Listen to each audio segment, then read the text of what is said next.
من سيئات أعمالنا من يهده الله فلا مضل له ومن يضلل فلا هادي له وأشهد أن لا إله إلا الله وحده لا شريك له وأشهد أن محمدا عبده ورسوله صلى الله عليه وعلى آله وصحبه وسلم تسليما كثيرا بعد. Nah, mahasiswa-mahasiswi rahimanillah wa iyyakum, kita melanjutkan di pagi hari ini adalah pertemuan kita kedua dengan pembahasan ta'rif wa aqsamu at-tauhid wa masail muta'alliq fiha, masail muntasyirah fi al-mujtama' muta'alliq bi hadha yakni al-bab.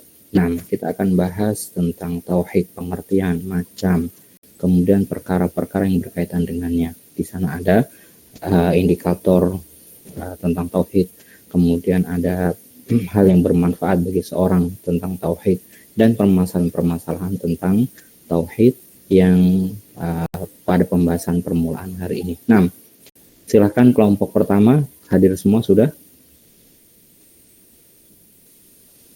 Kelompok pertama, kelompok presentasi. Nah, silakan. Waktu dan tempat dipersilahkan. Nah, jadi kita ada dua sesi. Sesi pertama untuk presentasi, semua anggota kelompok ya wajib ikut dan wajib hadir. Yang nggak hadir hari ini saya Alfa, kemudian wajib untuk ngikutin ke berikutnya. Ya, kalau misalkan hari ini hadir semua anggotanya, Albirza. Siapa kelompok 1? Albirza kah?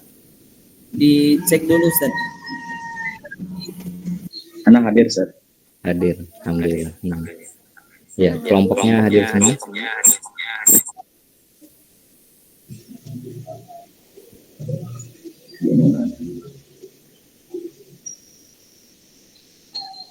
Oke, sudah.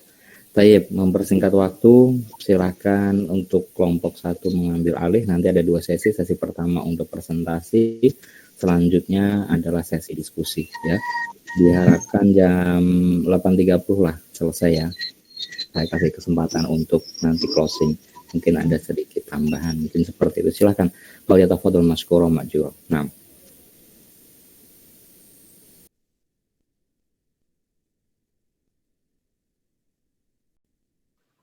Ya, kelompok 1 siapa ketuanya? Silakan dimulai.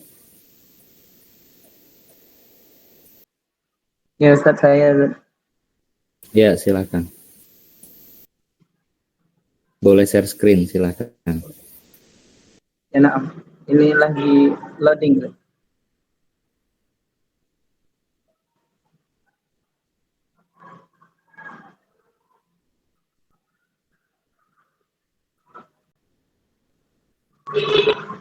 Ada yang bisa bantu nampilkan slide-nya?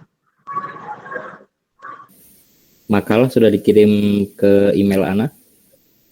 Kalau di WA sudah, di email ada yang sudah kirim kemarin.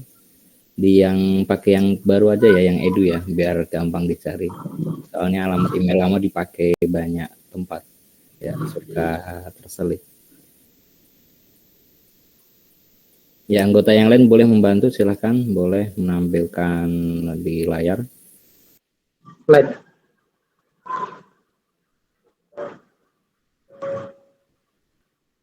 Filenya ada. PPT.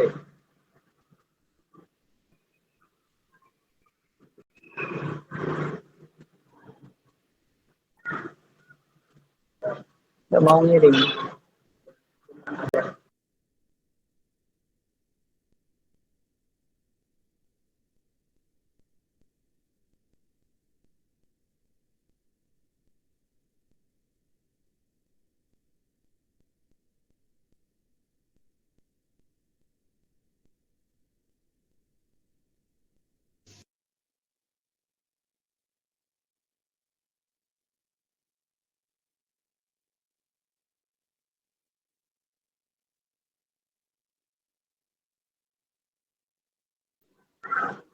Pak Osa, bisa tampilkan slide-nya? Coba.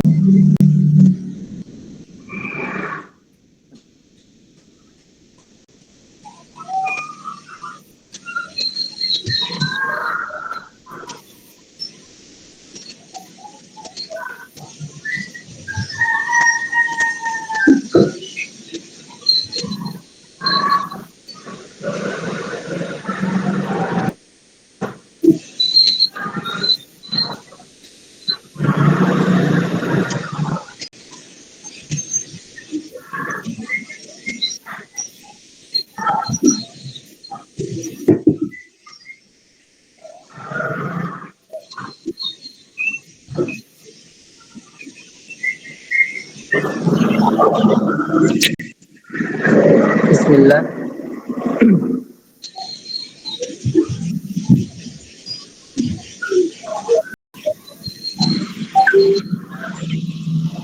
Sudah tampil belum?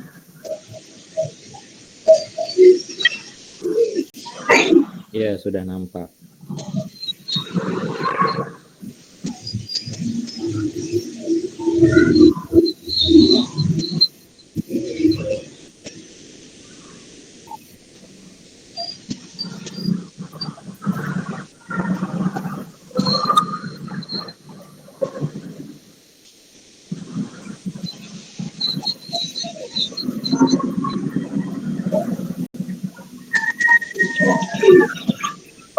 Apa Ustaz? Ada kendala di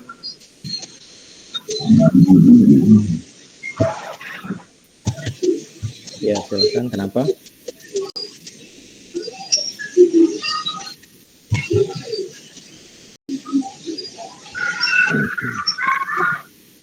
Ya, sambil menunggu tampilan di layar, mungkin yang lain boleh untuk memulai dulu, silakan. ya. Ana mulai dulu Ustaz ya. Bismillah. Assalamualaikum warahmatullahi wabarakatuh. Waalaikumsalam warahmatullahi wabarakatuh. Alhamdulillah wassalatu wassalam ala nabiyyina Muhammadin sallallahu alaihi wasallam. Alhamdulillah, Allahumma fa'na bima 'allamtana wa 'allimna ma yanfa'una warzuqna ilman yanfa'una. Alhamdulillah, insyaallah pada hari ini kami kelompok 1 akan menyampaikan beberapa hal tentang urgensi mengenal tauhid dan pembagiannya. Dan pada mata kuliah ini diampu oleh Al-Ustaz Humaidi Tamrin, dan untuk makalah ini disusun oleh kelompok 1 pada angkatan 5, yaitu ada saya sendiri Alberza, dan ada Bapak Osam Maliki, Bapak Rama Hidayat, dan Ibu Nilasari dan Ibu Suci Mardotillah. Dan insyaallah pada pertemuan ini kami akan menjelaskan mengenai urgensi mengenal tauhid dan pembagiannya.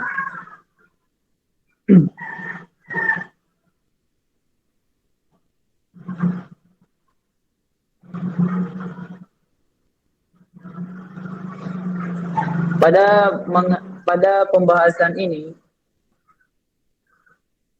adalah pembahasan yang paling penting, karena di antara perintah yang paling agung adalah mentauhidkan Allah Subhanahu wa taala.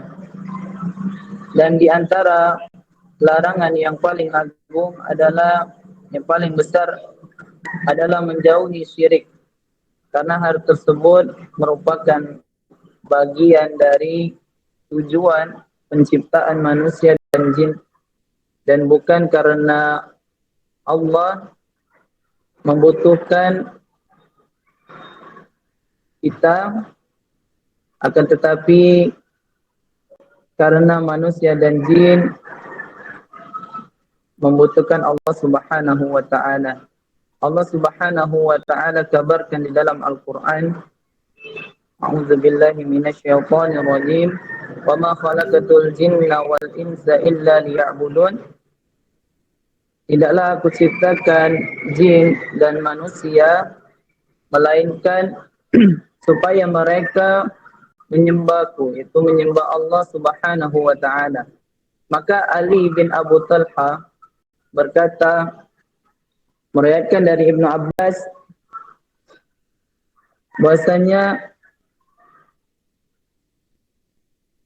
kata melainkan mereka menyembahku bukan karena Allah Subhanahu wa taala butuh kepada manusia dan jin. akan tetapi agar manusia mengakui keesaan Allah Subhanahu wa taala atau penghambaan mereka kepada Allah Subhanahu wa taala. Dijelaskan oleh ayat berikutnya, wama uridu minhum min rizqi wama uridu ayyut'imun innallaha huwa razzaqu dzul quwwatil matin. Bahwasanya aku tidak menghendaki rezeki sedikit pun dari mereka dan aku tidak menghendaki supaya mereka yut'imun, memberi makan. Karena innallaha huwa razzaq dzul quwwatil matin. Karena Allah Subhanahu wa taala pemberi rezeki dan yang mempunyai kekuatan lagi sangat besar. Ayat ini terdapat di dalam surah Az-Zariyat ayat 56 sampai 58. Maka kedudukan ilmu tauhid sangat mulia karena ilmu agama Islam mengajarkan apa-apa yang membawa kepada kebahagiaan dunia dan akhirat. Dan kebahagiaan yang hakiki adalah kebahagiaan di mana kita dimasukkan di dalam surganya Allah Subhanahu wa taala. Nabi sallallahu alaihi wasallam bersabda, "Man syahida an la ilaha illallah mukhlishan min qalbihi dakhala al-jannah." Barang siapa yang bersaksi bahwasanya tidak ada ilah yang hak disembah selain Allah, maka ia akan dimasukkan ke dalam surga. Maka kebahagiaan hakiki adalah dengan mentauhidkan Allah, maka dia akan mendapatkan kebahagiaan di dunia, di akhirat dan di akhirat, yaitu dimasukkan di dalam surganya Allah Subhanahu wa taala. Dan hadis ini diriwayatkan oleh Imam Ahmad dan Ibn Hibban di dalam sahihnya. Maka dari itu, insyaallah pada pembahasan ini kelompok 1 akan membahas 4 perkara, 4 hal, yaitu apa definisi dari tauhid secara etimologi dan terminologi, dan bagaimana historis dan latar belakang pembagian tauhid dan maknanya, apa saja hal-hal yang dapat berpengaruh pada tauhid seorang muslim, dan korelasi antara tauhid dan Al-Quran. Dan insyaallah pembahasan ini akan dijelaskan oleh anggota-anggota kelompok 1 yang lainnya. Dan pembahasan yang pertama, apa definisi tauhid secara etimologi dan terminologi. Kepada Bapak Osa, falyatafaddal mashkuran. Alhamdulillah, terima kasih kepada Bapak Alberza. Saya akan melanjutkan pembahasan dari yang akan disampaikan oleh Bapak Alberza tadi. Memahami definisi tauhid secara etimologi dan terminologi. Tauhid secara bahasa Arab merupakan bentuk masdar dari fi'il wahada, yuwahidu tauhidan, dengan huruf ha ditasdid, yang artinya secara etimologi adalah mengesahkan, menjadikannya satu. Dan istilah tauhid disebutkan dalam sunan Nabi Shallallahu Alaihi Wasallam. Di antara dalam sebuah riwayat, "Falyakun awwala ma tarad'uhum ila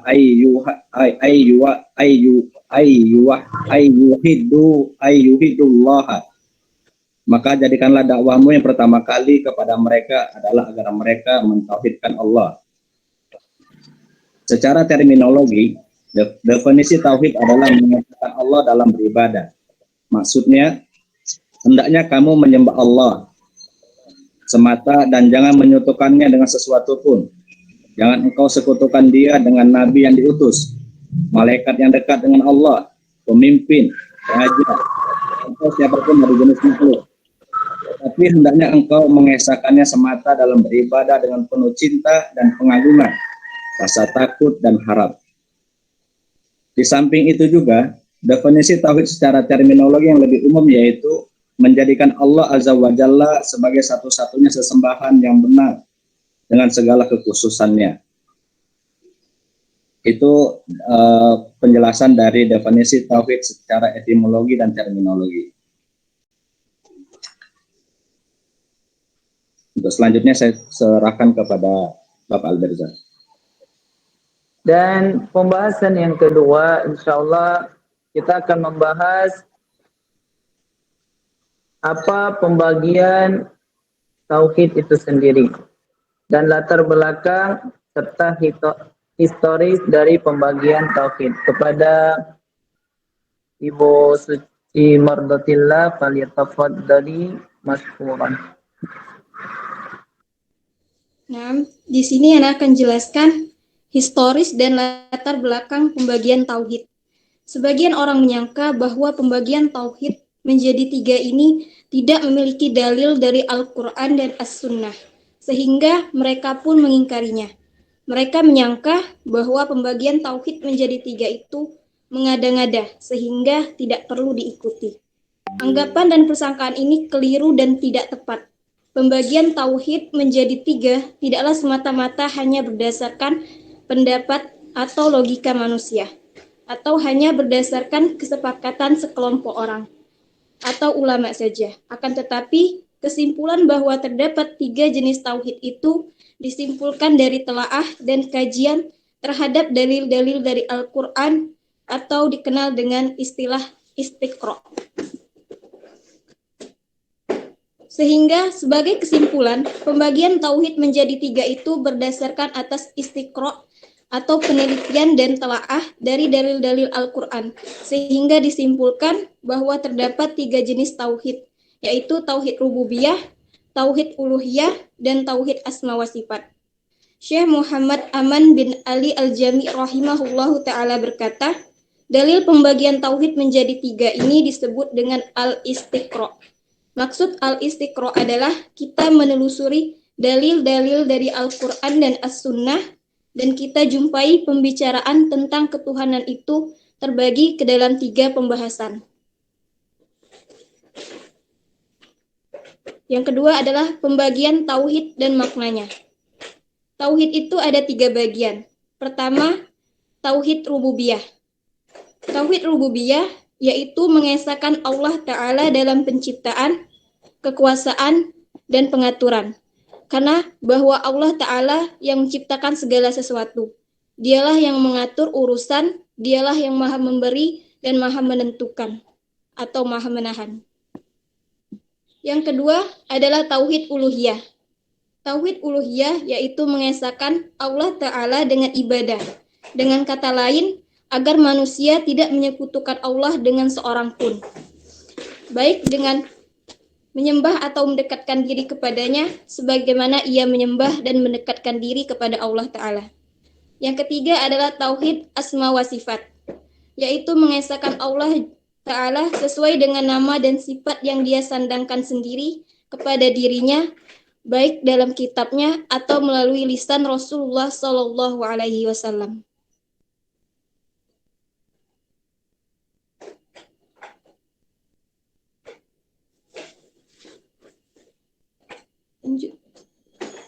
Ini beberapa dalil dari tauhid uluhiyah ada di surah Al-Fatihah ayat keempat, yang artinya hanya Engkaulah yang kami sembah dan hanya kepada Engkaulah kami meminta pertolongan. Yang kedua adalah tauhid rububiyah.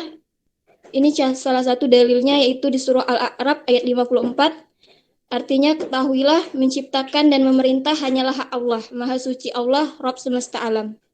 Dan yang ketiga adalah asma wa sifat. Ada di surah Al-Fatihah ayat ke-3 sampai 4 yang artinya Maha Pemurah lagi Maha Penyayang yang menguasai di hari pembalasan. Demikianlah penjelasan dari saya tentang historis dan latar belakang pembagian tauhid. Selanjutnya saya serahkan kepada Pak Alberza.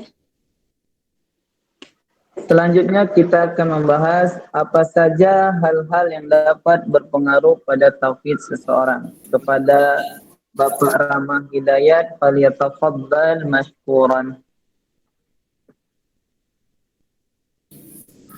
Naam, jazakallahu khairan kepada Pak Alberza. Saya akan menyampaikan bismillah. Wassalatu wassalamu ala Rasulillah wa ala alihi wa sahbihi ajma'in. Saya akan menyampaikan hal-hal yang dapat berpengaruh pada tauhid seseorang. Yang pertama, pengaruh buruk. Pengaruh terbesar terhadap tauhid seseorang adalah syirik. Saya ulangi, pengaruh buruk terhadap tauhid yang pertama adalah syirik. Pengaruh terbesar terhadap tauhid seorang adalah syirik karena dapat menjadikan seorang itu murtad atau keluar dari agama Islam. Seperti menyembeli untuk selain Allah, nazar untuk selain Allah, sujud kepada selain Allah, meminta kepada selain Allah dalam perkara yang tidak mampu melaksanakannya, melainkan hanya Allah Subhanahu wa taala yang dapat melakukannya. Ini adalah sebesar-besarnya jenis kemurtatan. Allah Subhanahu wa taala berfirman dalam surat An-Nisa ayat 16, A'udzubillahi minasyaitonir rajim. Innallaha la yaghfiru ay yushrika bihi wa yaghfiru ma duna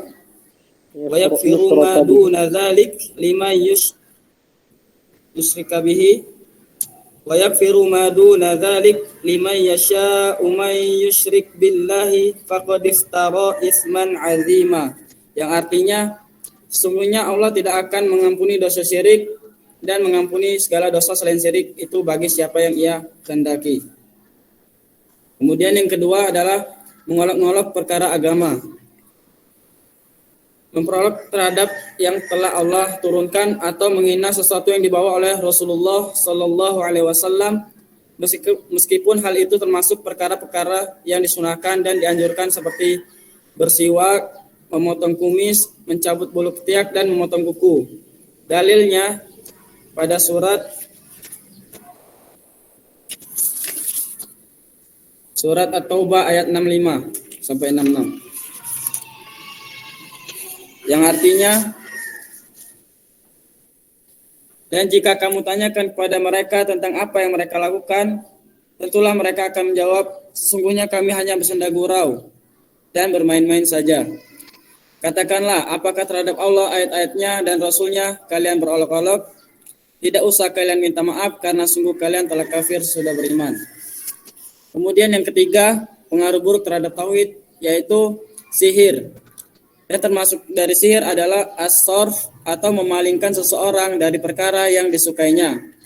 Dan al-atfu menjadikan seorang mencintai apa yang tidak disukainya. Sihir dibagi menjadi dua. Yang pertama, sihir hakiki atau secara hakikat. Yang kedua, sihir takyili atau penghayalan. Dalilnya di surat Al-Baqarah ayat 102. A'udzubillahi minasyaitonirrajim. Fayata'allamuna minhuma ma yufarriquna bihi bainal mar'i wa zawji wa ma hum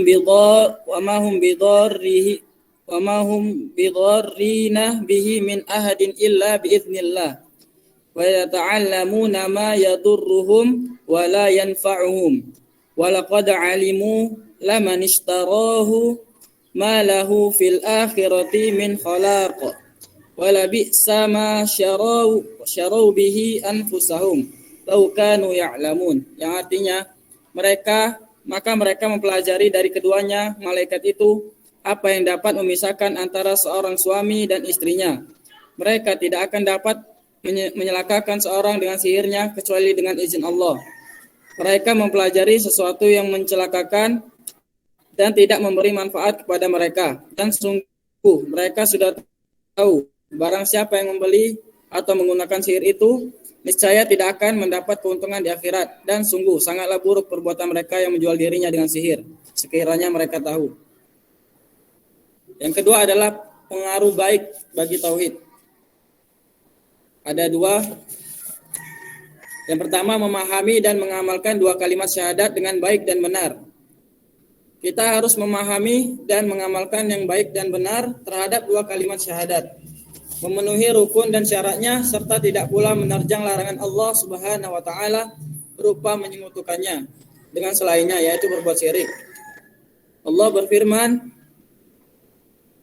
dalam surat Ibrahim ayat 27, Yusabbitullahu alladhina amanu biqawli tsabit fil hayatid dunya wa fil akhirah wa yudhillullahu adh-dhalimin wa yaf'alullahu ma yasha. Yang artinya Allah meneguhkan iman orang-orang beriman dengan ucapan yang teguh dalam kehidupan di dunia dan akhirat, dan Allah menyesatkan orang-orang yang zalim, dan Allah berbuat apa yang dikehendakinya. Yang kedua yaitu mengkaji Al-Quran dengan menghayati dan merenungkannya. Pengaruh yang baik selanjutnya adalah mengkaji Al-Quran dengan menghayati dan merenungkannya. Allah menceritakan bahwa Al-Quran dapat meneguhkan hati orang-orang beriman, dan Al-Quran adalah petunjuk pada jalan yang lurus. Allah berfirman di surat An-Nahl ayat 102, "Qul nazzalahu ruhul qudusi min rabbika bil haqq yuthabbital ladzina amanu wa hudaw wa busyra lil muslimin." Yang artinya, katakanlah Roh Kudus Jibril menurunkan Al-Quran itu dari Tuhanmu dengan kebenaran untuk meneguhkan hati orang yang telah beriman dan menjadi petunjuk serta kabar gembira bagi yang berserah diri kepada Allah. Mungkin itu saja yang bisa saya sampaikan. Saya kembalikan ke Ustadz Alberza. Syukran. Selanjutnya kita akan membahas apakah di antara Tauhid dan Al-Quran memiliki korelasi. Kepada Ibu Nilasari, falyatafaddali mashkuran. Baiklah, di sini anak akan menyampaikan kolerasi antara tauhid dan Al-Quran. Al-Quran dan hadis merupakan sumber utama dalam pensyariatan, dan Al-Quran merupakan kalam Allah yang tidak ada keraguan di dalamnya. Maka Al-Quran memiliki kolerasi yang kuat dengan tauhid. Dikarenakan tauhid merupakan bagian dari kandungan Al-Quran. Dan Al-Quran merupakan cahaya petunjuk yang akan menerangi perjalanan hidup seorang hamba dan menuntunnya menuju keselamatan. Allah Subhanahu wa Ta'ala berfirman, "Ya ayyuhan nasu qad ja'akum burhanum min rabbikum wa anzalna ilaikum nuran mubina." Hai manusia, sesungguhnya telah datang kepadamu bukti kebenaran dari Tuhanmu, dan telah kami turunkan kepadamu cahaya yang terang benderang, yaitu Al-Quran. Quran Surat An-Nisa ayat 174. Maka tauhid merupakan intisari ajaran Al-Quran, karena di dalam Al-Quran mengandung sebuah perintah, larangan, hukum-hukum, pengabaran, kisah-kisah, dan balasan pahala serta ancaman. Maka kita lihat dalil tentang perintah dan Al-Quran di dalam Al-Quran. Perintah dan larangan di dalam Al-Quran. Yang pertama yaitu perintah dan larangan. Di antara perintah dan larangan Allah yang paling agung adalah untuk beribadah kepadanya dan meninggalkan sesembahan selainnya. Allah Subhanahu wa Ta'ala berfirman, "Wa'budullaha wa la tusyriku bihi syai'a." Yang artinya, sembahlah Allah dan janganlah kamu mempersekutukannya. Yaitu yang terdapat dalam Quran Surat An-Nisa ayat 36. Yang kedua yaitu hukum-hukum. Hukum-hukum di dalam Al-Quran meliputi peribadatan dengan hati atau lisan, atau perbuatan yang dicintai oleh Allah dan diridhoi oleh Allah, seperti bertaubat, zikir, sholat, zakat, puasa, haji, ketaatan kepada Rasul, jujur, dan semua peribadatan yang diridhoi oleh Allah. Maka pengamalan peribadatan ini yang sesuai dengan tuntunan Allah dan Rasul-Nya merupakan buah hasil dari tauhid atau pengesaan kepada Allah Subhanahu wa Ta'ala. Yang ketiga yaitu pengabaran. Di antara pengabaran Allah di dalam Al-Quran adalah Allah Subhanahu wa Ta'ala mengabarkan bahwasanya makhluk diciptakan untuk beribadah kepadanya. Allah Subhanahu wa Ta'ala berfirman, "Wa ma khalaqatul jinna wal insa illa liya'budun." Dan aku ciptakan jin dan manusia melainkan supaya mereka beribadah kepadaku. Yaitu yang terdapat dalam surat Quran surat Az-Zariyat ayat 56.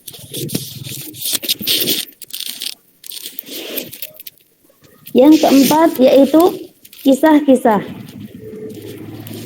Di dalam Al-Quran cukup banyak ayat-ayat yang mengisahkan para rasul dan yang mengisahkan para rasul dan nabi serta orang-orang soleh dan musuh-musuhnya. Maka di antara kisah yang tepat atau yang terdapat di dalam Al-Quran adalah kisah dakwah para rasul dan nabi, yaitu Nabi Hud, Nabi Nuh, Nabi Saleh dan Nabi Shu'aib kepada kaumnya. Allah Subhanahu wa taala berfirman, "Ya qaumi ibudullaha ma lakum min ilahin ghairuh." Wahai kaumku, sembahlah Allah. Sekali-kali tidak ada Tuhan bagimu selainnya. Yaitu yang terdapat dalam surat Al-A'raf ayat 59, 65, 73 dan ayat 85. Yang terakhir yaitu pembahasan balasan dan ancaman. Allah mengabarkan di dalam Al-Quran bagi orang-orang yang mentauhidkan Allah serta ancaman bagi orang-orang yang berbuat syirik. Allah Subhanahu wa taala berfirman, "Innahu may yusyrik billahi faqad haramallahu 'alaihil jannah wa ma'wahun nar wa ma lidh-dhalimina min ansar." Sesungguhnya orang yang mempersekutukan Allah, maka pasti Allah akan mengharamkan baginya surga, dan tempat orang yang berbuat syirik adalah neraka. Tidak ada bagi orang-orang zalim itu seorang penolong. Quran surat Al-Maidah ayat 72. Sedangkan orang-orang yang beriman kepada Allah dan tidak berbuat syirik, maka balasan mereka adalah surga. Allah Subhanahu wa taala berfirman, "Jazaohum inda rabbihim jannatu 'adnin tajri min tahtihal anharu khalidina fiha abada radhiyallahu anhum wa radu an dzalika liman khasyiya rabbah." Balasan mereka di sisi Tuhan mereka ialah surga Aden yang mengalir di bawahnya sungai-sungai. Mereka kekal di dalamnya selama-lamanya. Allah ridho terhadap mereka dan mereka pun ridho kepadanya. Yang demikian itu adalah balasan bagi orang-orang yang takut kepada Allah. Quran surat Al-Bayyinah ayat 8. Maka Al-Quran memiliki kolerasi yang sangat kuat dengan tauhid. Karena jika seseorang mempelajari Al-Quran beserta artinya atau mentadaburi artinya, berarti ia telah mempelajari tauhid. Dan sebaliknya, jika seseorang mempelajari tauhid, maka ia telah mempelajari Al-Quran.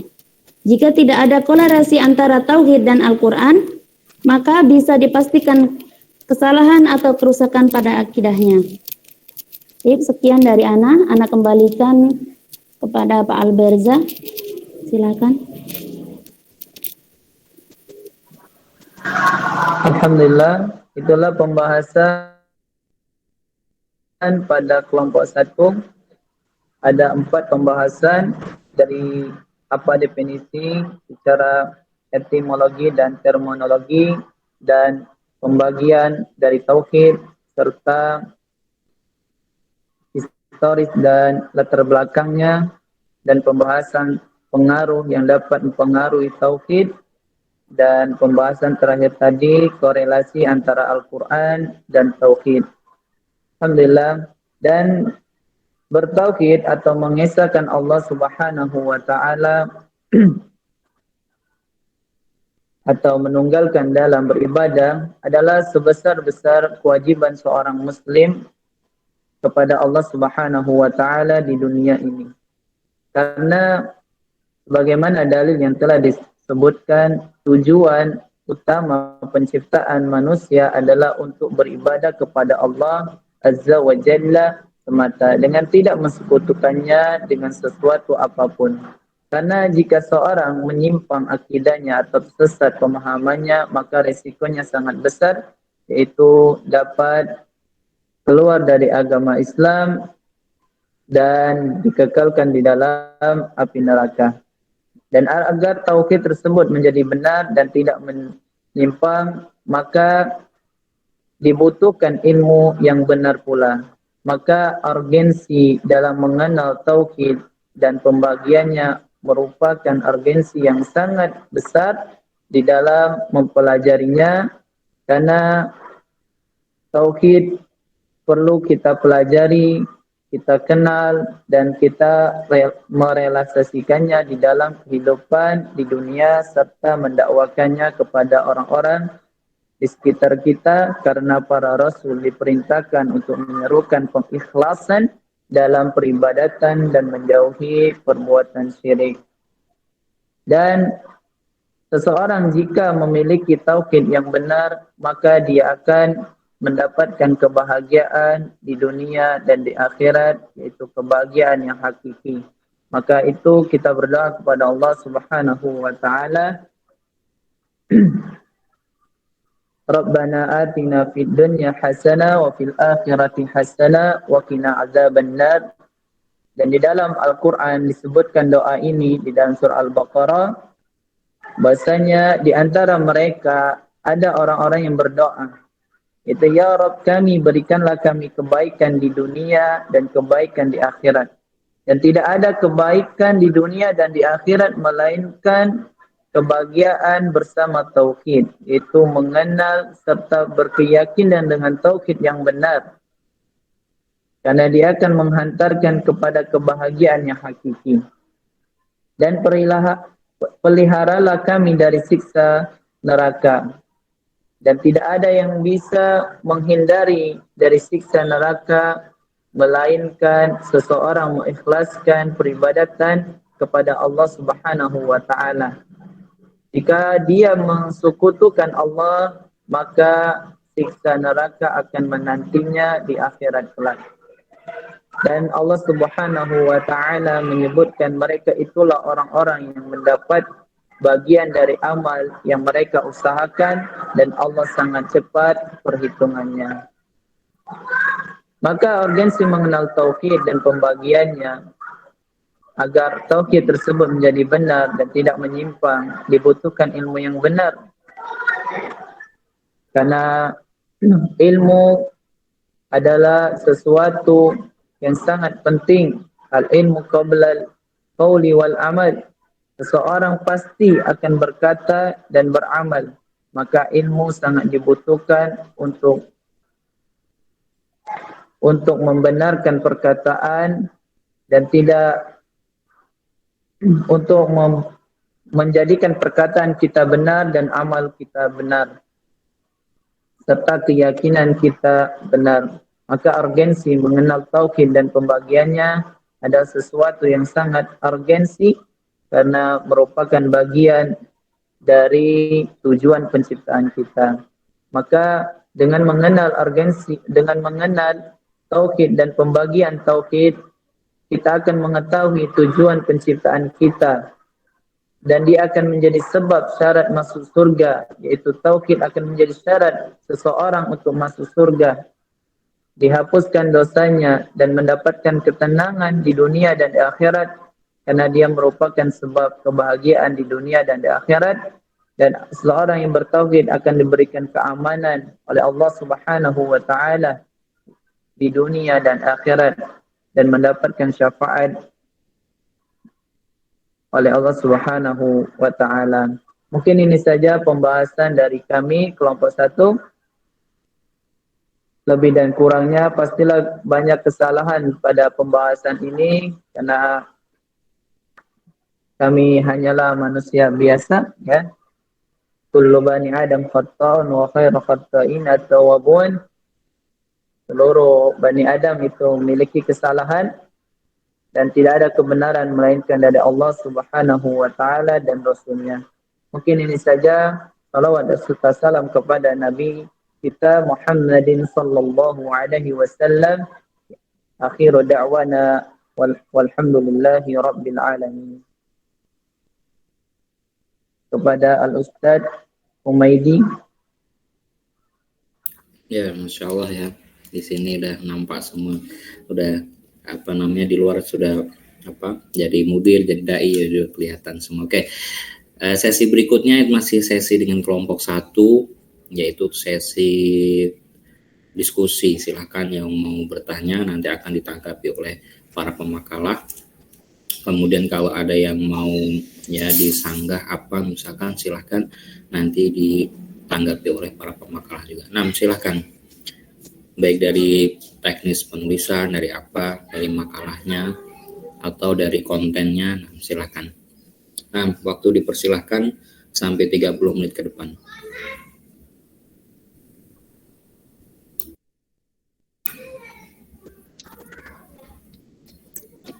Kawan-kawan silakan. Dibuka Rois Alwirza.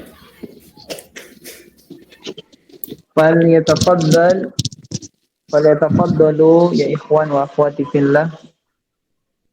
Silakan untuk bertanya jika ada pertanyaan atau diskusi atau ada perlu hal yang disampaikan atau kekurangan dari kami.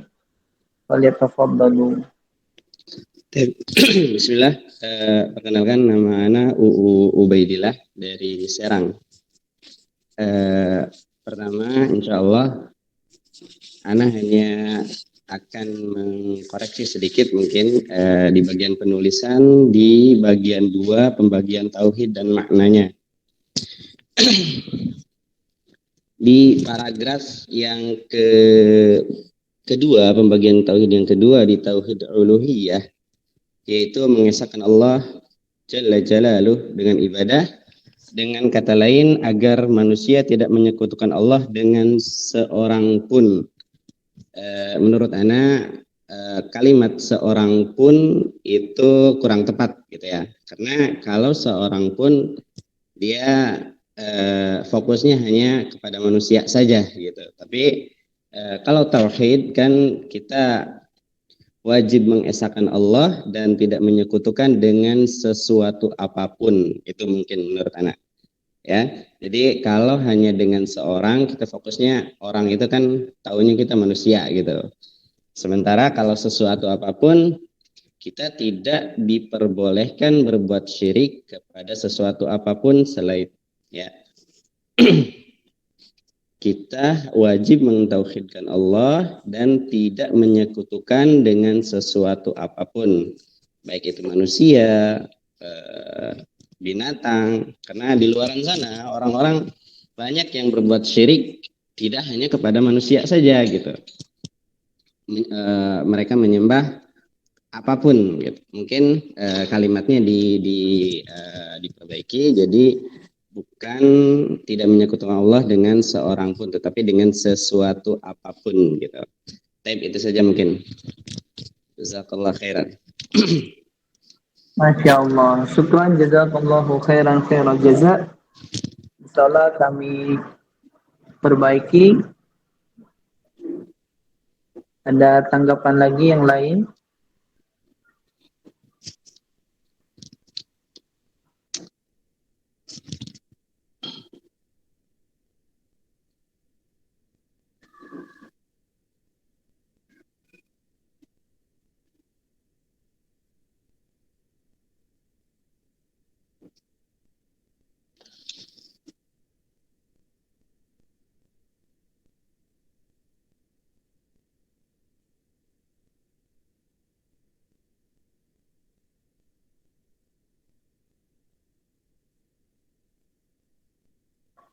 Yang lain ada tanggapan lagi mungkin dari cara penulisan, penyusunan, dan tata letak, atau ada dalil-dalil yang salah dalam pengetikan atau kata-kata yang salah dalam pengetikan makalah ini.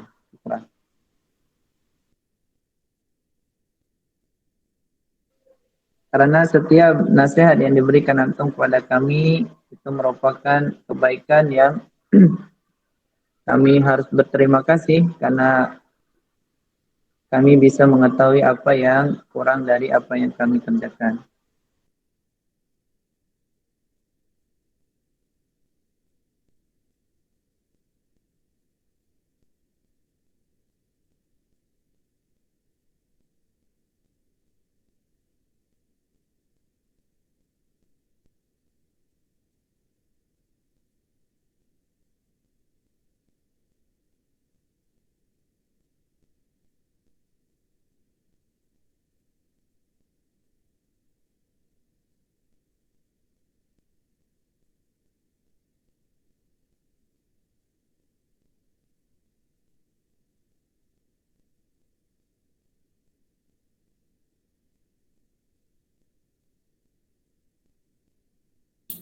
Nah, silakan yang lain atau dari para pemakalah mau ada yang menanggapi dari masukan tadi.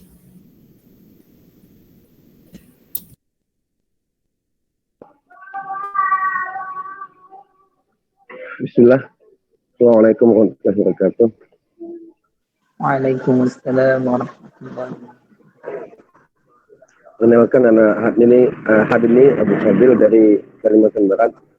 Mungkin sedikit tambahan dari Anda sendiri terkait dengan bahwasanya Al-Quran dan hadis adalah masdar dari syariat kita yang mungkin bisa dicantumkan gitu dari hadis-hadis Nabi Muhammad SAW yang sahih tentang masalah tauhid uluhiyah, rububiyah, dan asma wa sifat.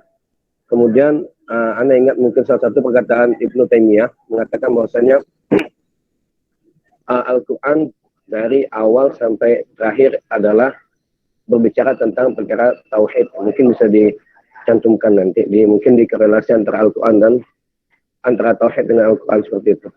Mungkin ini tambahan dari Anda pribadi. Anda cukupkan. Assalamualaikum warahmatullahi wabarakatuh. Waalaikumsalam warahmatullahi wabarakatuh. Syukran jazakallahu khairan khairal jazak. Insyaallah nanti kami akan teliti lagi ya pembahasannya. Karena penulisan dalil untuk pembagian tauhid hanya mengambil dari Al-Quran, melihat lembar makalah ini dibatasi. Yang kedua,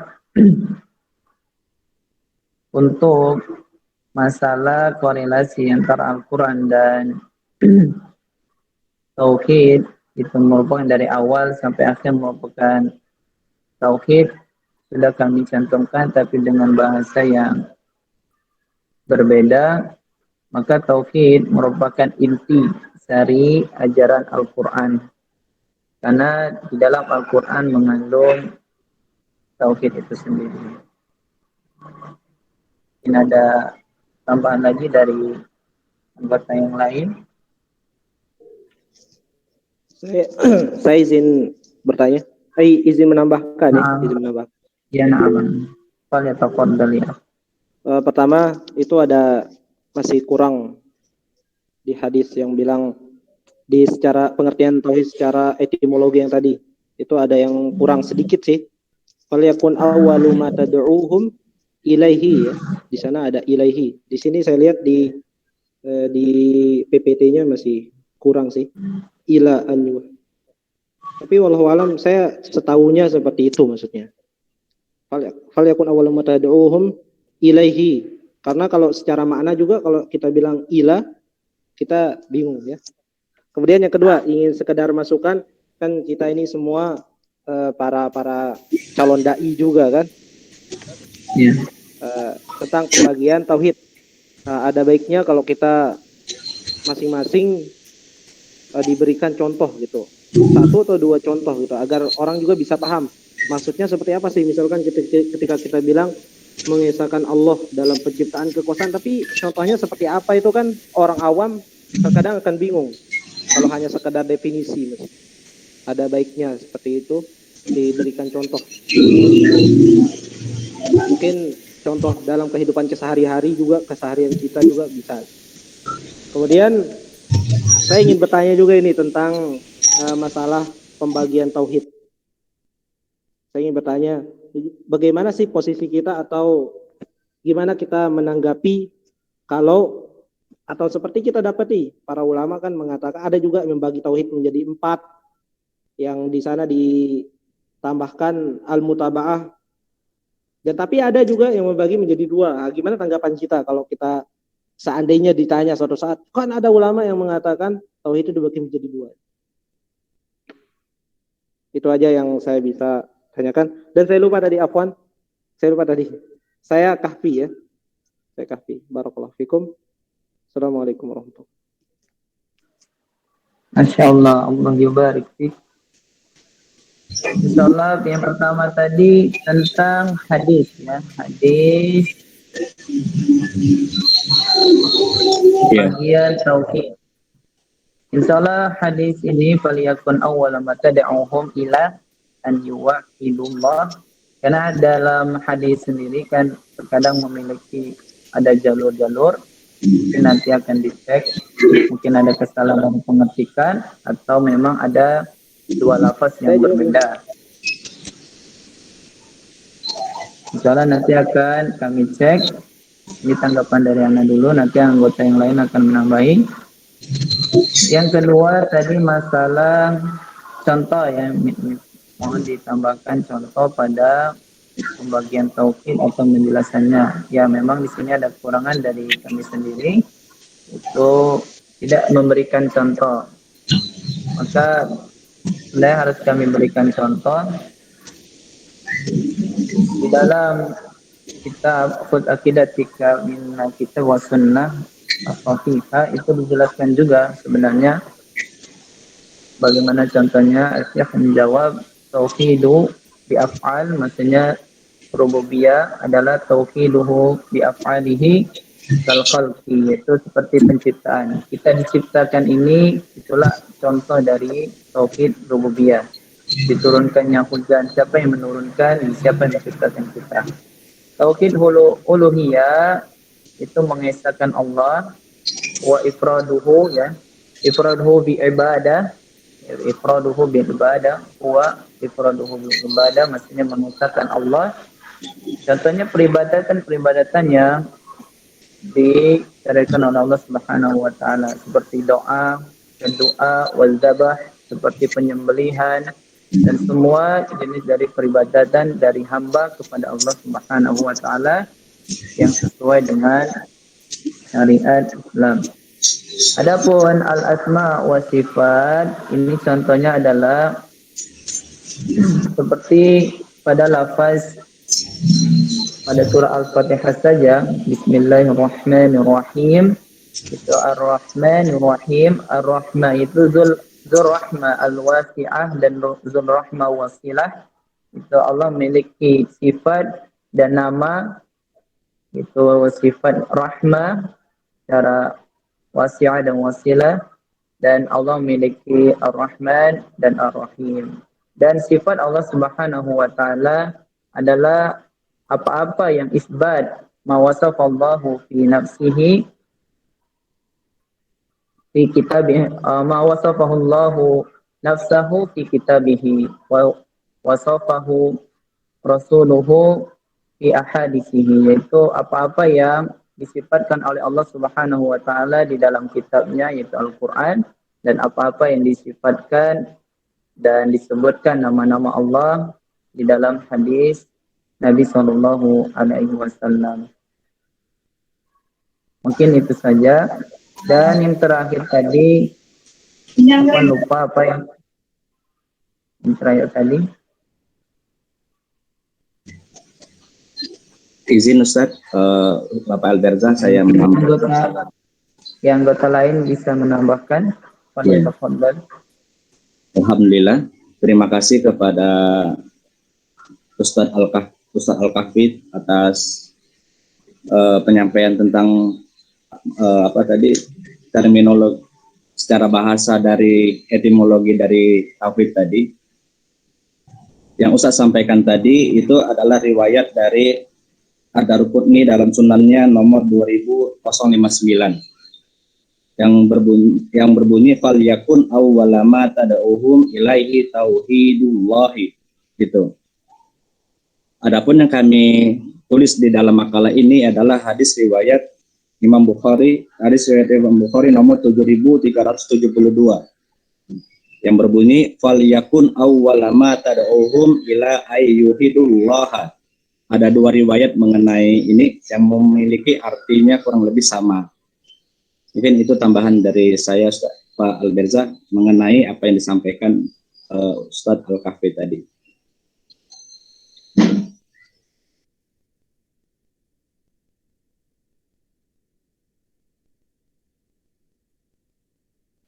Jazakallahu khairan wa khairal jazak kepada Al-Ustaz Al-Kahfi dan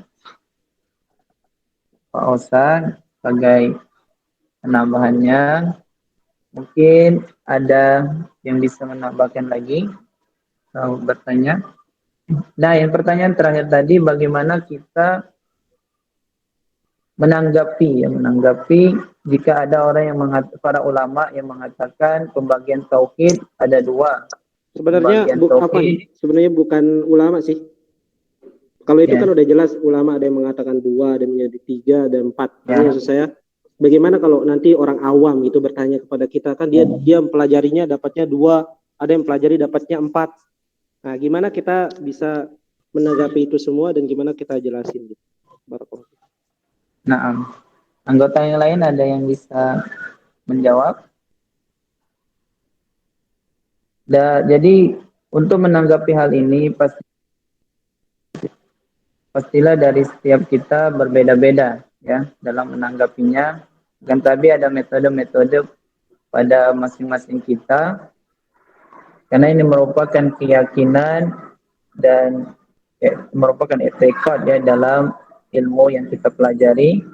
Adapun pembagiannya, jika seseorang mengatakan tauhid itu dibagi berapa atau berapa, itu tidak 3, maka kita lihat dari orangnya dulu, ya. Apakah orangnya ini bertujuan untuk jidal atau hanya untuk diskusi? Kalau dia tujuan untuk jidal, lebih baik kita jauhi. Kalau tujuannya hanya untuk diskusi dan menginginkan kebenaran, maka kita teliti bersama. Kalaupun kita merasa kemampuan ilmu kita tidak bisa menjelaskannya, maka kita lebih baik hadapkan ke depan, hadapkan di hadapan para ustadz yang memahami hal tersebut.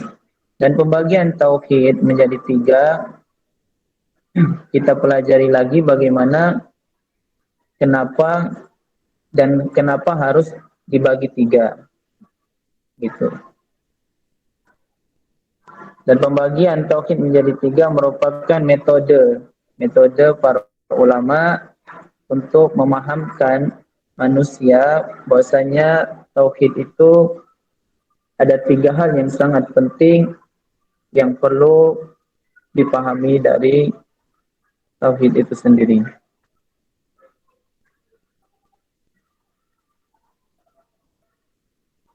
Ini secara sikapnya saja untuk menanggapi orang yang mengatakan hal tersebut. Jadi kita bedakan dulu, apakah orang tersebut ingin menjidal atau berdebat saja, atau ingin diskusi. Karena orang awam itu terbagi menjadi berapa karakter. Ada yang ingin tahu dan ingin menjidal, ya. Ada yang sudah tahu, sudah ingin menjidal juga. Ada yang belum tahu dan ingin mengetahui kebenaran di dalamnya.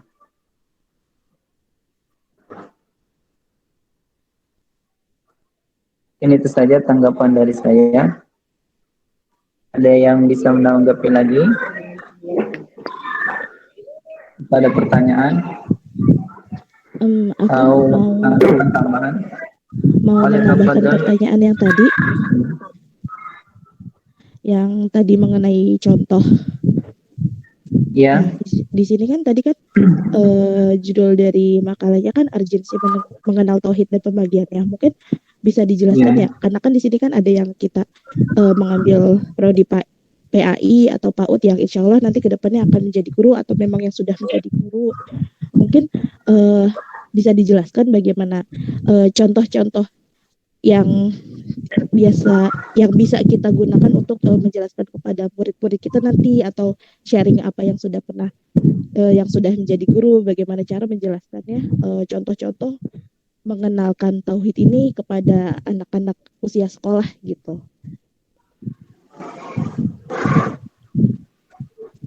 Contoh dari pembagiannya, dari tauhidnya sendiri. Itu contoh bagaimana menjelaskannya. Ini kan penjelasannya kan ya mungkin kita sebagai orang dewasa ngerti gitu kan saat membacanya gitu. Namun kan insya Allah kita akan menjadi guru nantinya gitu. Ini bagaimana cara kita menjelaskan urgensi mengenal tauhid ini kepada anak-anak murid kita nanti gitu.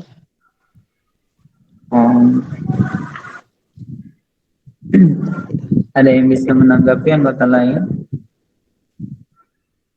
Kalian telepon dulu. Afwan Ustadz, mungkin bisa Ana bantu untuk menjelaskannya.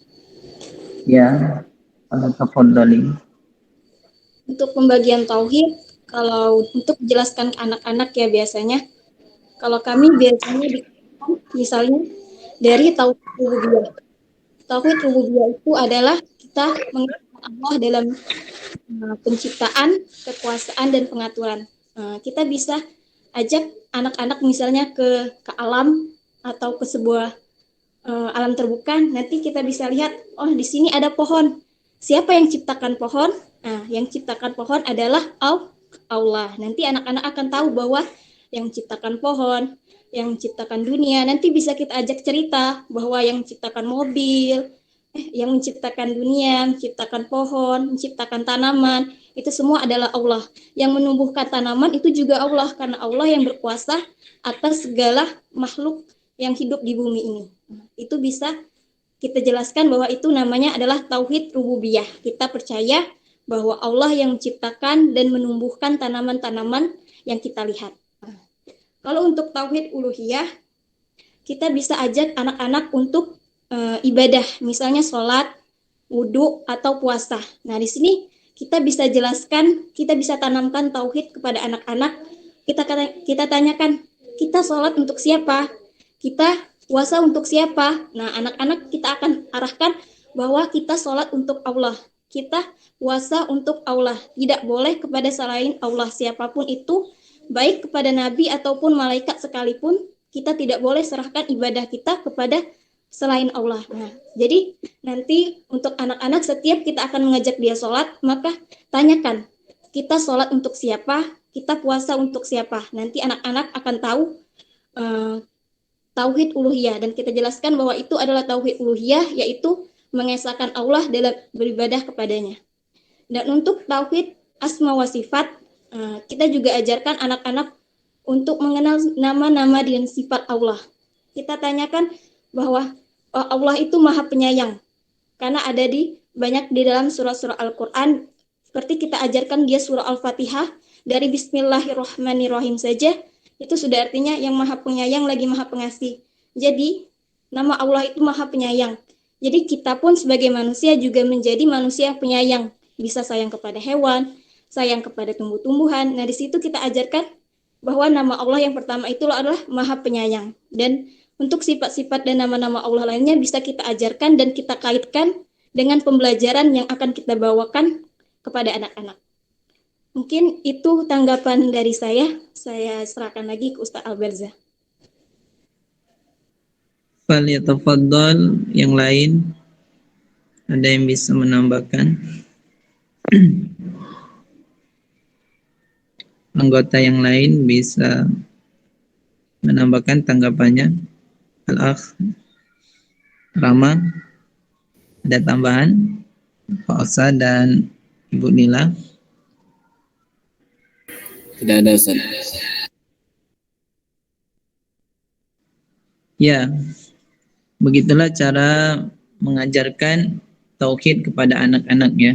Kita mencontoh Nabi SAW bagaimana beliau mengajarkan kepada Ibnu Abbas ya. Jika engkau idza sa'altahu fas'alillah, jika engkau meminta maka mintalah kepada Allah, dan jika engkau meminta tolong fasta'in billah, maka minta tolonglah kepada Allah Subhanahu wa taala. Ini bagian juga dari tauhid, atau kita memberikan contoh-contoh nyata di dalam kehidupan yang bisa kita lihat di lingkungan sekitar kita. Bahkan mata pun bisa menjadi contoh ya. Mata pun bisa menjadi contoh. Mungkin itu saja. Syukran jazakillah ya kepada yang bertanya, Siti ya, Ustazah Siti. Ada yang lain? Assalamualaikum warahmatullahi wabarakatuh. Waalaikumsalam warahmatullahi wabarakatuh.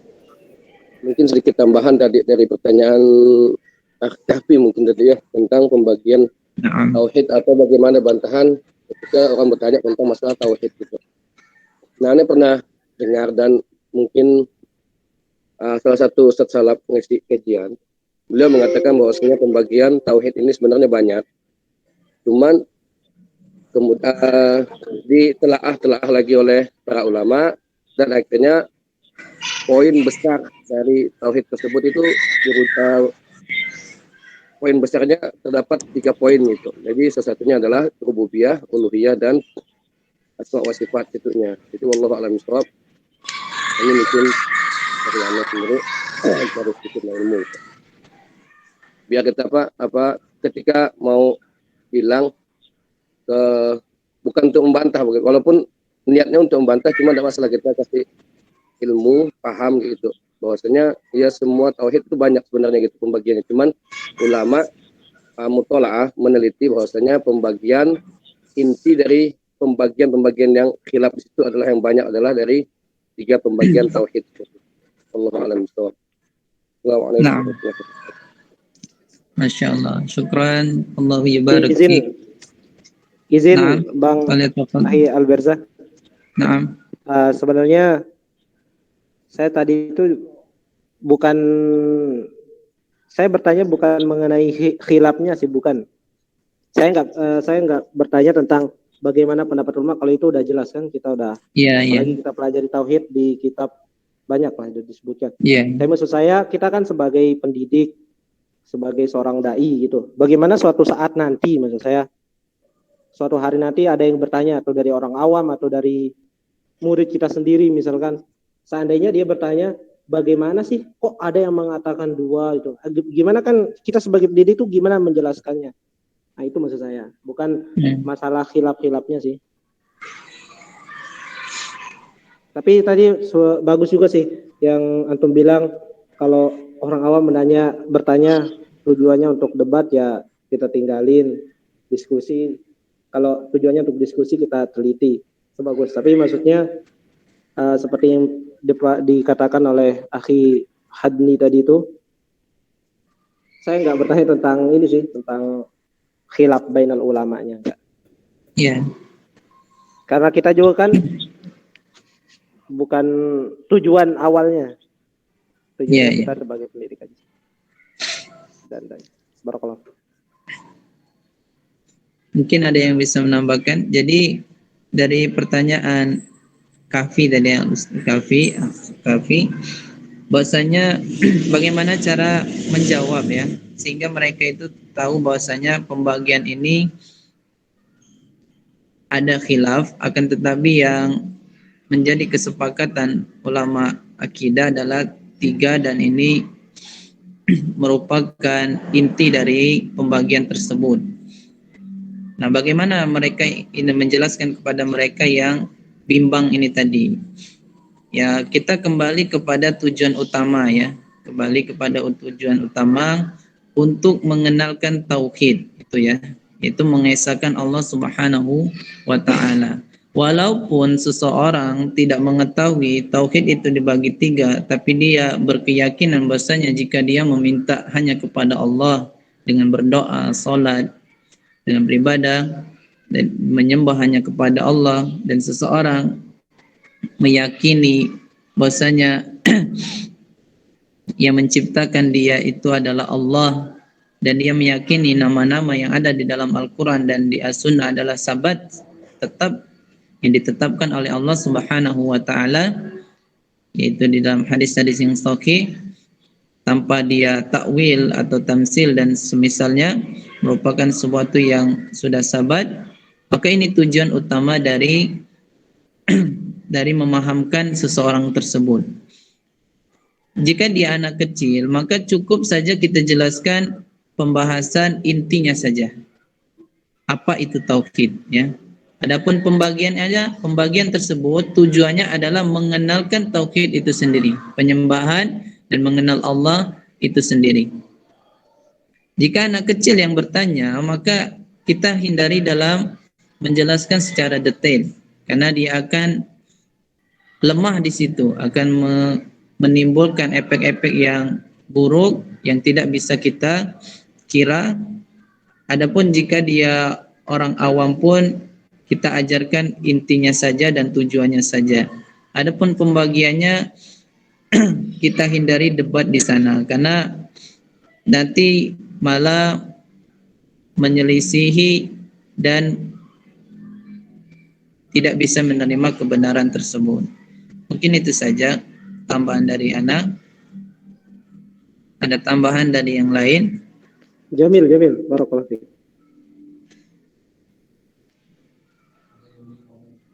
Ada yang di komen? Mau menambahkan Ustaz? Ya, fadhali. Mungkin soal pembagian tauhid tadi ya. Ya. Yang saya pahami ya dari surat Yusuf ya, kalau nggak salah itu 100 berapa itu, kan di situ disebutkan dan sebagian besar dari mereka tidak beriman kepada Allah, melainkan dalam keadaan mempersekutukan Allah dengan sembahan-sembahan yang lain. Jadi timbulnya kerusakan di beberapa sisi tauhid, maka dibagilah tauhid itu. Gitu. Nah, dalam hal ini mereka ada yang percaya bahwa mengakui bahwa Allah itu satu-satunya Tuhan. Mungkin, nah, tapi mereka menjadikan perantara peribadatan mereka dengan sesuatu, maka mereka syirik di sini dari sisi uluhiyah. Gitu, maka para ulama membagi-bagi tauhid itu, mengelompokkan, ada yang jadi 2, 3, dan lain sebagainya. Nah, ini mungkin hanya untuk memudahkan umat muslim dalam memahami konsep tauhid, maka dibagi-bagilah tauhid itu. Tapi tidak mengubah hanya sebagai sarana ini, tanpa mengubah konsep tauhid itu sendiri. Mungkin sama halnya dengan hukum Islam, ada terbagi-bagi kan, ada wajib, sunnah, mubah dan sebagainya. Mungkin itu ya teman-teman. Afwan. Wallahu a'lam bishawab.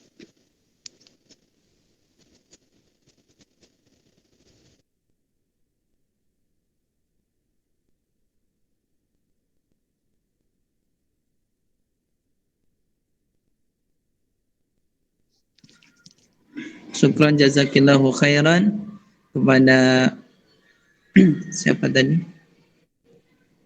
Syukran ya. Dan ada juga yang bertanya di pesan ya, izin bertanya untuk pembagian tauhid apakah terdapat dalil lain selain disebutkan ya.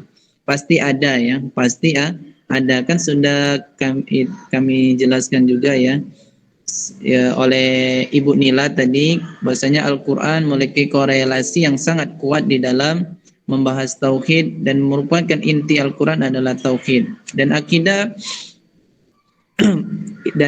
dan di dalam hadis juga banyak sekali yang menjelaskan tentang tauhid ini sendiri ya. Adapun bisakah disebutkan dalil-dalil yang lain? Mungkin ada yang bisa. Sebenarnya banyak dari soal Fatihah saja itu ada beberapa bagian yang menyebutkan pembagian tauhid, seperti Alhamdulillahirabbil alamin, itu merupakan rububiyah, Ar-Rahmanir Rahim asmaul sifat, Iyyaka na'budu wa iyyaka nasta'in merupakan uluhiyah, dan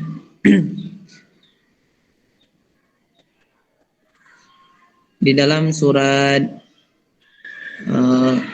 Al-Baqarah juga ada wa ilahukum ilah wa ilahukum ilahu wahid, itu bagi kalian itu ilah, itu sesembahan kalian itu sesembahan yang satu.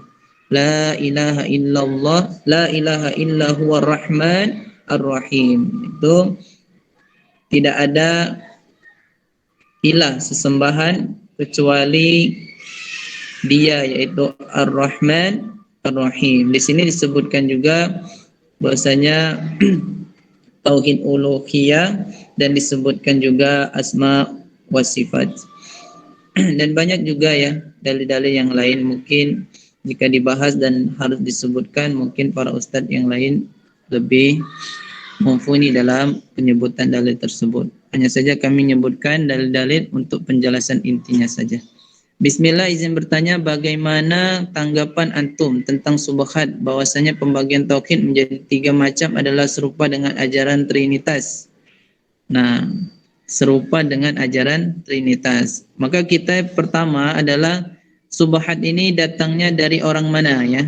Dari orang berilmu atau bukan? Kalau bukan berilmu maka tinggalkan saja ya. Karena subhat itu lebih baik kita tinggalkan ya, daripada kita teliti. Adapun tanggapan kita terhadap subhat tersebut, kita jelaskan supaya subhat itu tidak mendalam dalam pikiran dia ya, tidak mendalam dalam pikiran dia.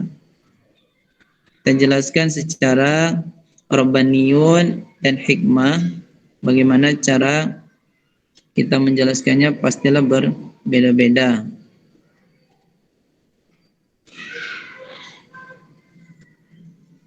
Bismillah, izin bertanya, ada tanggapan lagi dari anggota yang lain? Ini bismillah, izin bertanya, tadi disebutkan dalam Al-Quran bahwa Allah tidak mengampuni dosa syirik dan mengampuni dosa selainnya. Apakah tetap tidak diampuni walau orang tersebut telah bertobat? Syaratnya dia itu adalah tidak akan diampuni jika dia mati dalam keadaan bersyirik ya, dalam keadaan mensekutukan Allah. Idza matal insan wa huwa yusyrik billah dakhalan nar. Itu hadisnya. Barang siapa yang mati dan dia mensekutukan Allah, maka dia akan masuk ke dalam neraka. Maka orang bertobat bisa dihapuskan dosa-dosa syiriknya, seperti para sahabat ada dulu mereka berbuat syirik dan mereka bertobat dan masuk Islam dan diampuni dosa mereka. Dan di dalam Al-Quran juga dijelaskan, ya ayyuhalladzina amanu tubu ilallah taubatan nasuha asa rabbukum ayyukaffira ankum sayyiatikum, ya kan, sayyiatikum wa yudkhilakum jannatin tajri min tahtihal anhar.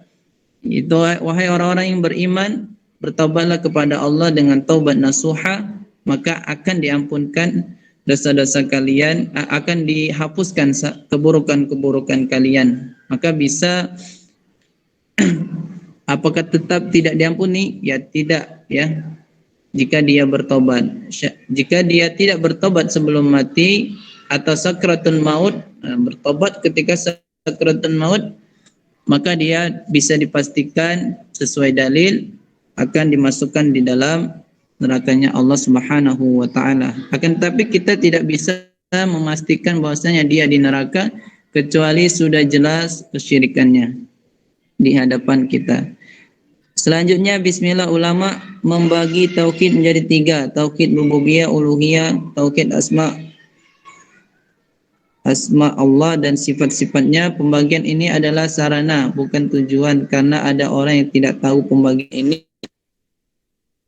pada Allah karena banyak penyimpangan dalam tauhid, sehingga dibutuhkan sebuah rumus agar tauhid dikembalikan kepada kelurusannya dalam mengucapkan Allah. Allah berfirman, dan tidaklah mereka beriman kecuali mereka mengucapkan Allah.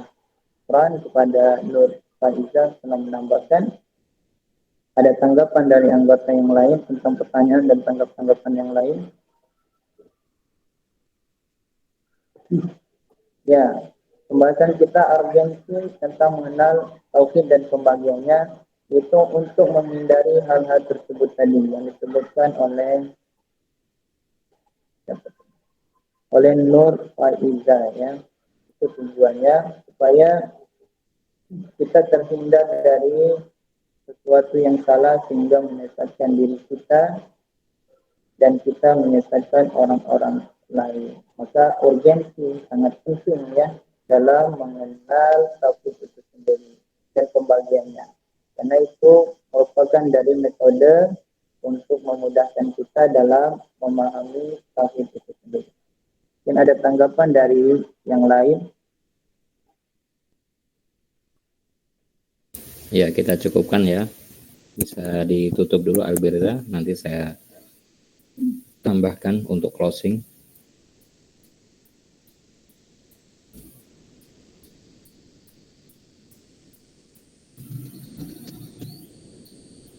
Mungkin ini sudah lewat waktunya. Baik, jazakumullah khairan para pemakalah di kelompok yang disampaikan luar biasa.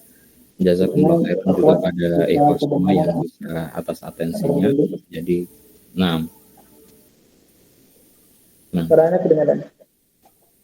kenapa Alberza?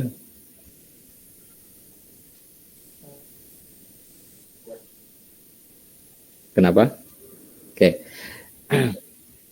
Untuk closing ya kawan-kawan semua, alhamdulillah untuk makalah, alhamdulillah cukup bagus. Di sana juga sudah sesuai. Kemudian hanya satu saja catatan di situ, footnote pertama, catatan kaki pertama itu dinukil dari Ustadz Yazid. Nah, di sana perlu disebutkan halamannya ya. Jadi kalau menukil dari buku disebutkan halaman, kemudian kalau dinukilkan dari web mungkin disertakan alamat webnya, diunggah tanggal atau hari kapan begitu.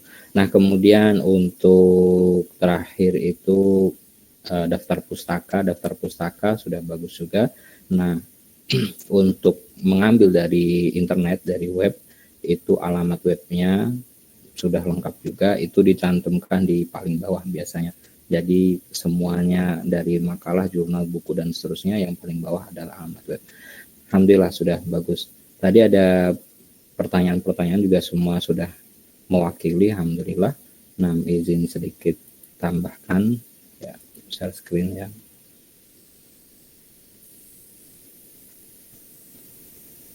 Oke, ada sedikit tambahan. Ini sudah dibahas tadi banyak sekali pertanyaannya mengenai pembagian tauhid dari dulu sampai sekarang ya, selalu ada seperti itu. Nah, mengenai paradigma pembagian tauhid tadi sudah disebutkan. Jadi ini masalah wasilah, boleh masalah ijtihadiyah ya. Jadi tergantung siapa masanya, siapa ulamanya yang mana ya yang mengambil penisbatan, pengistilahannya.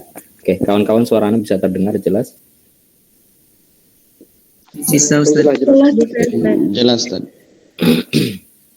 Jadi ini bukan ya, kita. Mungkin ada yang mengatakan dahulu Rasulullah SAW nggak mengatakan demikian. Tauhid ini, tauhid itu. Ya, dahulu juga nggak dikenal yang namanya ilmu pendidikan akidah. Ya, kemarin kita sudah katakan ya, ini disiplin ilmu ini ada ya setelah masa tabi'in ya, setelah tabi'ut tabi'in atau setelahnya. Nah, karena dahulu langsung ada apa-apa langsung ketemu Rasul SAW, ada apa-apa minta fatwa ke Rasul SAW, turunlah wahyu gitu. Apapun itu ilmunya. Nah, dahulu belum dibentuk disiplin ilmu, belum ada namanya ilmu hadis, belum ada namanya ilmu mustalah hadis, belum ada namanya ilmu tafsir hadis, belum ada namanya usul fiqh dan seterusnya ya. Setelah berkembangnya zaman ya, butuh untuk dibukukan, butuh untuk dijadikan suatu pembelajaran, maka dibuatlah disiplin-disiplin ilmu tertentu. Nah, seperti itu. Jadi mengenai paradigma pembagian tauhid, satu dengan yang lain nggak ada bertentangan. Tadi ditanyakan bagaimana kalau ada yang membagi menjadi 3, 4, 5 dan seterusnya. Bagaimana kalau ada yang menambahkan tauhid mutaba'ah. Tauhid mutaba'ah tadi sudah disebutkan oleh kawan-kawan. Jadi nggak bertentangan. Mutaba'ah itu kita mentauhidkan Allah, juga kita mentauhidkan dalam hal mutaba'ah, mengikuti petunjuknya Rasul SAW dalam peribadatan, karena nggak diterima amal ibadah kecuali dua hal. Setelah mengikuti, beriman pada Allah, harus mengikuti petunjuknya Allah dan Rasulnya SAW. Kemudian ada ulama yang lain membagi tentang pembagian tauhid, ya, pembagian tauhid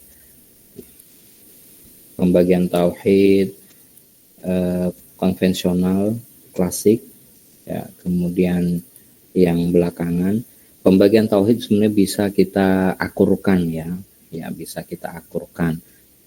Yang pertama ada yang bagi menjadi dua misalkan, nanti banyak sekali, ya.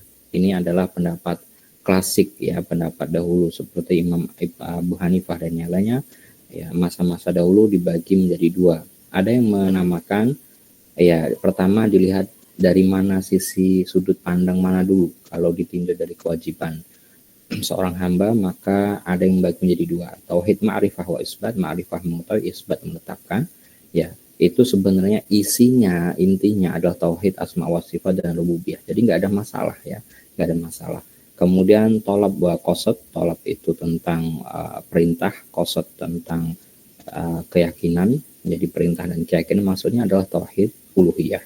Kemudian kalau ditinjau dari sudut pandang ketuhanan ilahiyah, maka ada tauhid rububiyah, uluhiyah, asma wa sifat. Nggak ada masalah, ya, nggak ada permasalahan di sana. Nah, tadi bagus, ya, disampaikan. Memang kita menyampaikan ke masyarakat umum itu nggak perlu dengan istilah-istilah yang susah bagi mereka. Termasuk di masyarakat, kalau memang nggak familiar, ya, istilah misalkan ana, antum, itu nggak perlu diungkapkan seperti itu.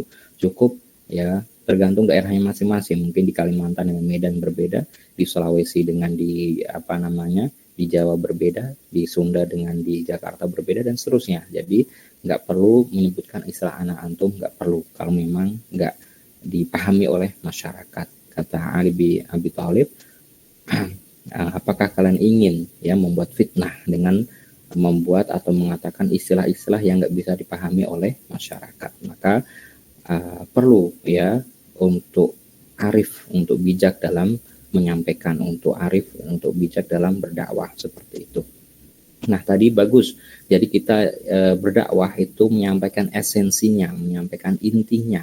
Nah, tadi juga pertanyaan yang bagus. Jadi korelasinya apa sih? Ya, ahamiyah, ma'ahamiyatut tauhid ma'a at-tarbiyah. Apa korelasinya? Hubungannya antara tauhid dengan pendidikan. Ya, seperti apa sih yang akan kita sampaikan ke anak didik kita? Jadi di dalam istilah dalam qaul Arab dikatakan likulli makanin maqal. Setiap, ya, tempat itu ada perkataannya. Ya, setiap kita mengatakan sesuatu itu dilihat dari sudut pandang mana. Kalau kita, ya, ke anak-anak kecil tentunya bahasanya beda dengan orang tua. Kalau ke anak remaja tentunya bahasanya beda dengan anak kecil. Kalau kita ke akademia, ya, akademia yang fokus takhususnya dalam bidang agama tentu beda dengan akademia yang tidak takhusus dalam bidang agama. Maka perlu dilihat dari tadi, likulli makanin maqal. Nah, setiap tempat itu ada perkataannya.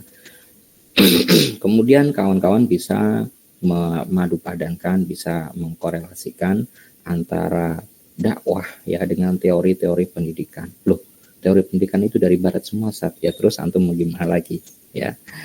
Ini metode penulisan emang bukan dari barat, ini dari barat, nggak ada masalah. Selama wasilah-wasilah itu tidak bertentangan dengan syariat, tidak bertentangan dengan agama, maka tidak mengapa, ya.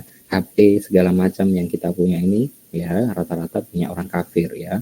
Penciptanya, sahamnya, perusahaannya rata-rata non muslim, nggak ada masalah, ya, selama nggak bertentangan, selama, ya, tidak diharamkan, maka masih bisa dipakai. Nah, seperti itu, kawan-kawan. Jadi nggak terlalu julid.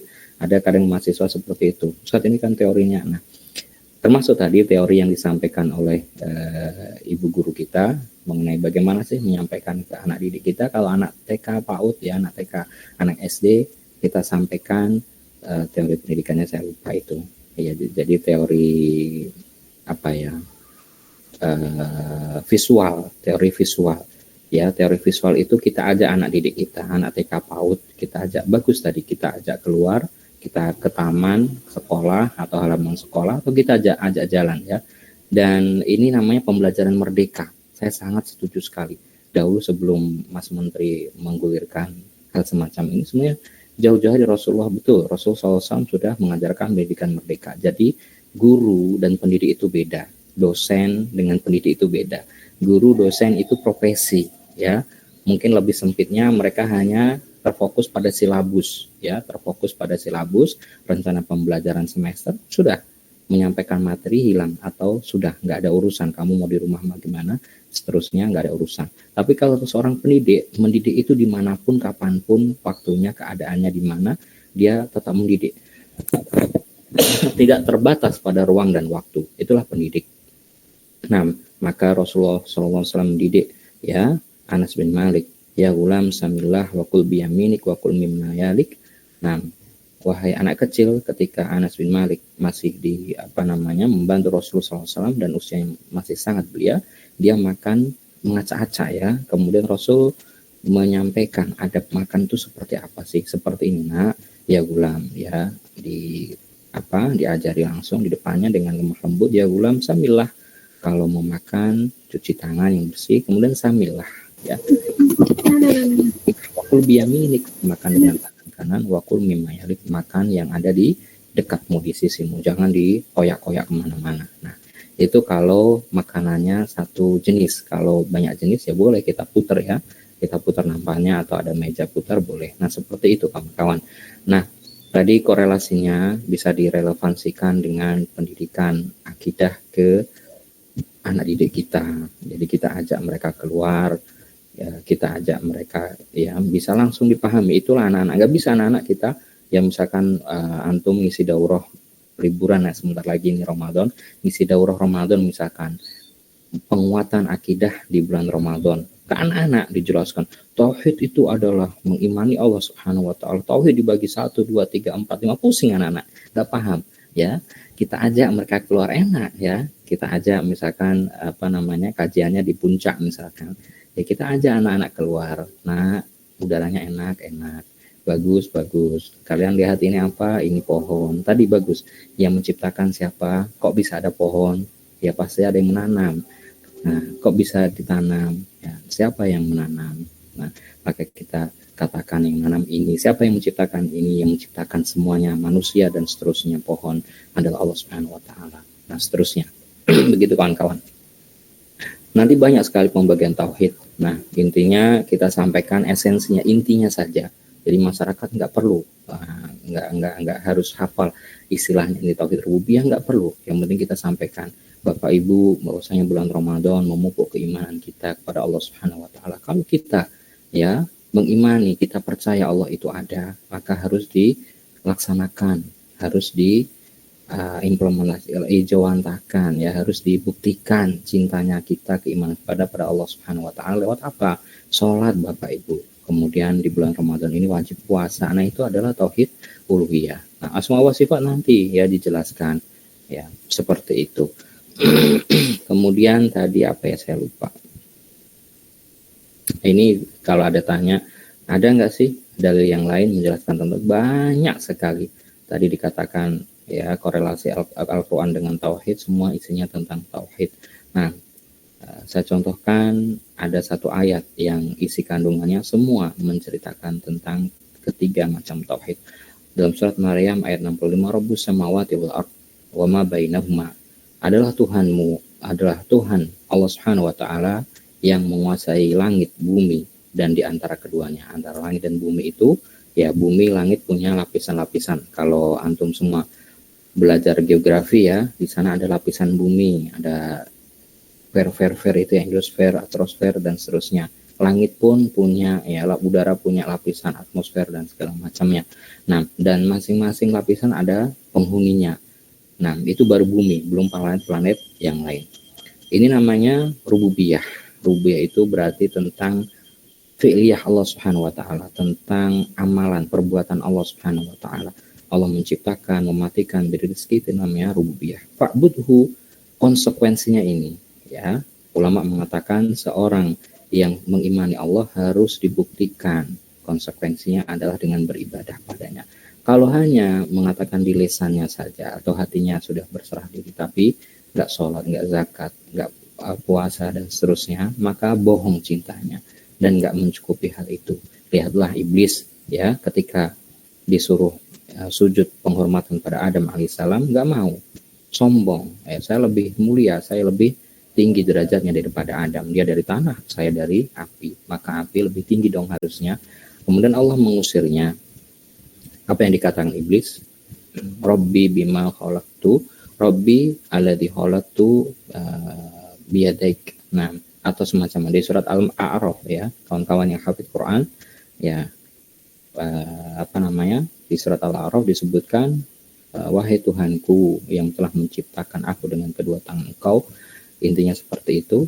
Nah, tangguhkanlah fa'andirni ila yaumi yub'atsun, tangguhkanlah siksaku ke halak, kebinasaanku sampai hari kiamat. Maka iblis dan bala tentaranya, anak cucunya itu akan abadi sampai hari kiamat. Nah, maka nggak cukup kalau hanya mengatakan di lisannya saja. Nah, atau di dalam hatinya. Lihatlah Ali, bapaknya Ali radhiyallahu anhu, yaitu Abu Thalib, yang telah membantu dakwah Rasulullah, yang telah berjasa dalam dakwah Islam. Akan tapi di akhir hayatnya sebelum meninggal, ketika ajalnya mau tiba, Rasul buru-buru agar nanti ditalkinkan la ilaha illallah. Ternyata di sisinya sudah ada dua pamannya yang lain yang masih kufar. Kemudian dikatakan, wahai pamanku Abu Thalib, kamu banyak berjasa dalam dakwah ini, membantu aku selama hidupku, maka katakanlah la ilaha illallah hujjatan lak.